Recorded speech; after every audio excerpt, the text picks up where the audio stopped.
बात हो गई उत्तर प्रदेश की। अब आपको लिए चलते हैं पश्चिम बंगाल, क्योंकि बंगाल में करारी शिकस्त के बाद ममता बनर्जी को एक और बड़ा झटका लगने वाला है। ममता का चुनाव निशान भी अब छीन सकता है। जी हां, पश्चिम बंगाल में बगावत के बाद बागी गुट ने खुद को असली टीएमसी बताया है और चुनाव आयोग से मुलाकात करके सिंबल पर अपना दावा ठोक दिया है।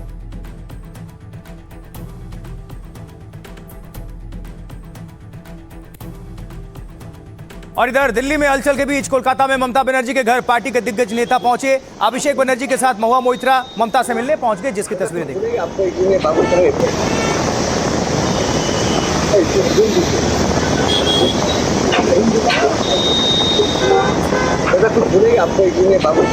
हुआ है।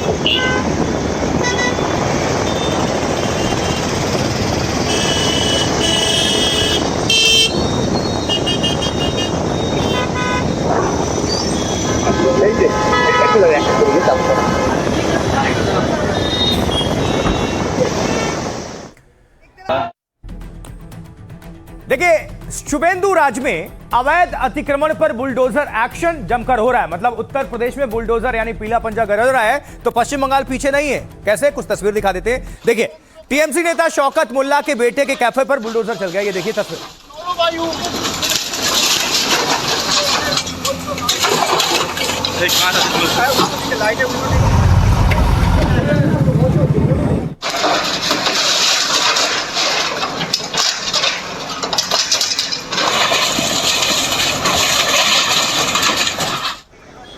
और इससे पहले टीएमसी नेता शौकत मुल्ला की पुलिस ने परेड निकाल दी। स्थानीय लोगों के सामने पुलिस लेकर गई। देखिए सर,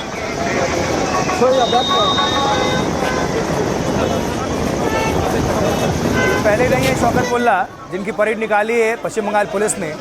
जो भी निशाने पर है या जो भी अकड़ रखता है या जो भी जिस किसी गतिविधि में संलिप्त पाया गया, उसको सार्वजनिक जुलूस या परेड निकाल देती है पुलिस।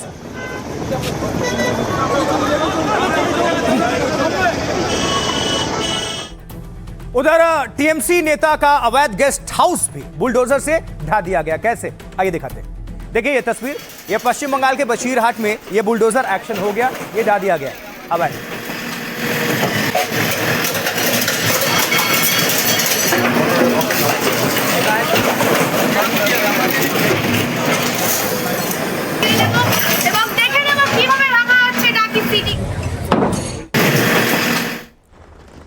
तो टीएमसी नेता की गिरफ्तारी के बाद कोलकाता में भारतीय जनता पार्टी के जो कार्यकर्ता हैं वो जश्न मनाते नजर आए और जमकर पटाखे चलाते।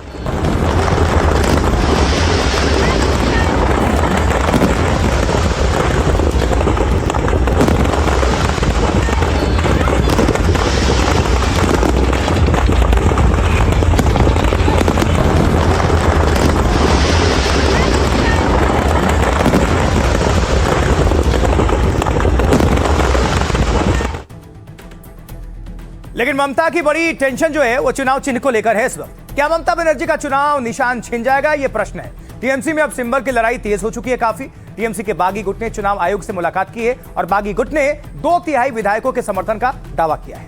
बागी गुट के 10 संसदीय प्रतिनिधिमंडल ने इलेक्शन कमीशन से मुलाकात की, मुख्य चुनाव आयुक्त से खुद को असली टीएमसी बताया मिलकर, और साथ ही टीएमसी के चुनाव निशान पर ही दावा ठोक दिया। पार्टी में संगठनात्मक बदलाव और राष्ट्रीय कार्यकारिणी को मान्यता की मांग। 22 जून को कोलकाता में नई राष्ट्रीय कार्यकारिणी का गठन हुआ था। विधानसभा चुनाव में ममता बनर्जी की पार्टी ने 80 सीटें जीती थीं और इसके बाद 58 विधायकों ने ममता से बगावत कर लिया और बगावत करके अलग गुट बना लिया। विधानसभा में इस अलग गुट को मान्यता भी मिल चुका है। ऋतव्रत बनर्जी को विधानसभा में नेता विपक्ष की मान्यता मिल चुकी है। ऋतव्रत बनर्जी ने 64 विधायकों के समर्थन का दावा किया है और दल बदल कानून से बचने के लिए 54 विधायकों की जरूरत है। चुनाव आयोग से मुलाकात के बाद बागी गुट का बयान, चुनाव आयोग ने हमारी बात सुनी, उम्मीद है कि वो जल्द फैसला लेंगे। ममता के पास अब सिर्फ 22 विधायक और 17 सांसद बचे हैं अब तक। अब तक कहना पड़ रहा है क्योंकि कब सियासत में क्या हो जाए किसी को नहीं पता। टीएमसी के पास कुल 28 लोकसभा सांसद थे, जिसमें से 20 सांसद अब ममता से अलग हो गए हैं। राज्यसभा में 13 में से 4 सांसद इस्तीफा दे चुके हैं, यानी सिर्फ 9 राज्यसभा सांसद बाकी हैं। कब तक रहेंगे नहीं पता। ममता बनर्जी के आवास पर आज टीएमसी नेताओं की बैठक हुई। ममता के अलावा अभिषेक बनर्जी और महुआ मोइत्रा इसमें मौजूद रहे, जिसकी तस्वीरें आपको हमने थोड़ी देर पहले दिखाई।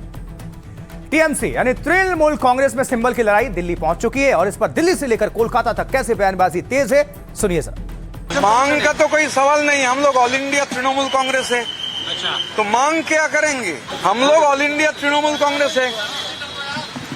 मेजॉरिटी 2/3 से भी ज्यादा majority MLAs are with us, corporators are with us, municipality का जो काउंसिलर्स है हम लोगों के साथ है, जिला परिषद का मेंबर, जिला परिषद का अध्यक्ष, ये लोग हमारे साथ है। तो मांग का कोई सवाल नहीं है, यही प्रोसेस है। तो हम लोग शुक्रगुजार है, पूरी बेंच हम लोगों से मिले हैं और मिलने के बाद हम लोग अपना बात रखते हैं और उम्मीद करते हैं जल्द से जल्द election commission they have said they will examine and will get back to us. देखिए, वो जो ताकिया तृणमूल वाला जो वहां पर गया है ना, पीलो है ना, ताकिया तृणमूल। हम लोग तो ओरिजिनल तृणमूल, ममता दीदी का तृणमूल, तो वो तो ताकिया तृणमूल। आप वीडियो देखा है वो ताकिया तृणमूल। तो ताकिया तृणमूल जो गया है वो इलीगल है, क्योंकि इलेक्शन कमीशन का ये रूल है कि ऑथराइज्ड पर्सन जो होगा पॉलिटिकल पार्टी का, उनको ही उन लोग टाइम देंगे, मीटिंग करेंगे। लेकिन हम लोग तो कोई अपॉइंटमेंट सीख नहीं किया, हमारा कोई ऑथराइज्ड पर्सन नहीं किया, दे कांट मीट। वो लोग चाहते हैं, वो जो पहले वाला चुनाव से वो लोग जीत कर आए हैं जोरा फूल प्रतीक, उसके लिए। तो इसके बारे में मैं कुछ नहीं कह सकती क्योंकि मैं जानती हूँ। और ये कौन है? ये अधिकृत प्रतिनिधि तो है नहीं। जैसे मैंने कहा, ये टुटफुटिया झुंड है, ये अधिकृत प्रतिनिधि नहीं है, ये हमारे प्रतिनिधि तो है ही नहीं। तो ये कहाँ से आ गए हैं और कहाँ से इन्होंने मुलाकात की, कहाँ से अपॉइंटमेंट मिला, कहाँ से ये आ गए हैं और मुलाकात कर रहे हैं इनके साथ। तो ये जो मुलाकात है चुनाव आयोग और इस टुटफुटिया झुंड के बीच में, ये गैर कानूनी है। देखिए, ये बैनर्जी वर्सेस बैनर्जी का लड़ाई है। अब चुनाव आयोग तय करेगी कि किनके पास लोगो जाना चाहिए, जिनके पास अधिक संख्यक विधायक है या जिनके पास सिर्फ बुआ भतीजा है। तो ये ईसीआई के ऊपर है, चुनाव आयोग जो निर्णय लेगी वही उनका मेरे ख्याल से मानना चाहिए। जिस थाली में खाया उसमें छेद करता है, ऐसा आदमी का चरित्र, कैरेक्टर के बारे में आदमी क्या कह सकता है? इस कैरेक्टरलेस लोग है ये लोग।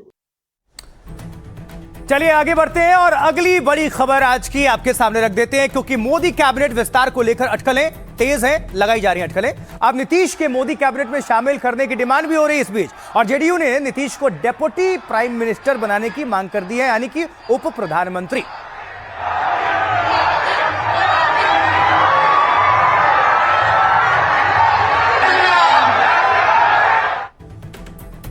तो क्या नीतीश कुमार डेप्यूटी प्रधानमंत्री, डेप्यूटी प्राइम मिनिस्टर बनने वाले हैं, उप प्रधानमंत्री? जेडीयू ने क्या डिमांड की और आरजेडी ने इस पर क्या कुछ कहा, आपको सब कुछ बताते हैं। नीतीश कुमार की पार्टी के विधायक पंकज मिश्रा हैं। पंकज मिश्रा की बड़ी डिमांड हो गई, अब नीतीश को डेप्यूटी पीएम बनाए जाने की उन्होंने मांग कर दी। पंकज मिश्रा का दावा है, बिहार के लोग यही चाहते हैं। नीतीश कुमार 20 सालों तक बिहार के मुख्यमंत्री रहे, उससे पहले नीतीश केंद्र में मंत्री भी रह चुके हैं और ऐसे में उनके अनुभव का लाभ लिया जाना चाहिए।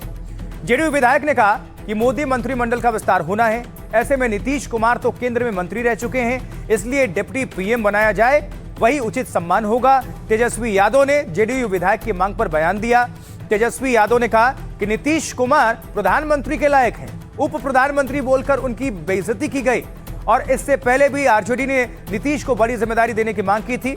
आरजेडी नेता मुकेश रोशन ने कहा वो कृषि और रेलवे मंत्रालय संभाल चुके हैं, ऐसे में नीतीश को उप प्रधानमंत्री बनाया जाना चाहिए, ये बिहार के लिए गौरव की बात होगी। नीतीश कुमार अभी राज्यसभा के सदस्य हैं, मोदी सरकार में कैबिनेट विस्तार की अटकलें हैं और इस वजह से जेडीयू ने नीतीश का नाम उछाल दिया है।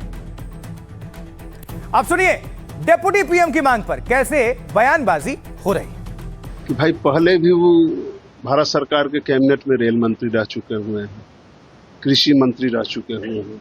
बिहार की जनता और मतदाता मालिक ने 20 साल तक मुख्यमंत्री रहे और समाजवादी नेताओं में एक क्रोधा बचे हुए हैं, आदरणीय पूर्व मुख्यमंत्री श्री नीतीश कुमार जी। तो मैंने कहा कि जब उनको मंत्री बनने की बात हो रही है तो उस स्थिति में तो उनको उप प्रधानमंत्री भी बन सकते हैं और उप प्रधानमंत्री बनेंगे तो पूरे बिहार के मतदाता मालिक जो है प्रसन्न होगा। प्रधानमंत्री लायक है, उप प्रधानमंत्री लायक जो बोला है वो तो निचली बात है। उनको तो उनकी तो बेइज्जती कर रहे हैं जो प्रधानमंत्री की बात कर रहे हैं। वो प्रधानमंत्री की योग है। एक तो है कि तेजस्वी जी को माननीय नीतीश जी के लिए चिंता करने की जरूरत नहीं। चुनाव खत्म हो गया, जनता ने आपको विपक्ष के नेता के जैसा भी नहीं रखा। आप जो ये मजाक कर रहे हैं नीतीश जी के ऊपर, कटाक्ष कर रहे हैं कि नीतीश जी को प्रधानमंत्री होना चाहिए, इसलिए इसकी चिंता आप मत करिए। नीतीश जी की चिंता करने के लिए जदयू और बिहार की जनता बैठी है। ये तो चीजें जो तय होनी है वो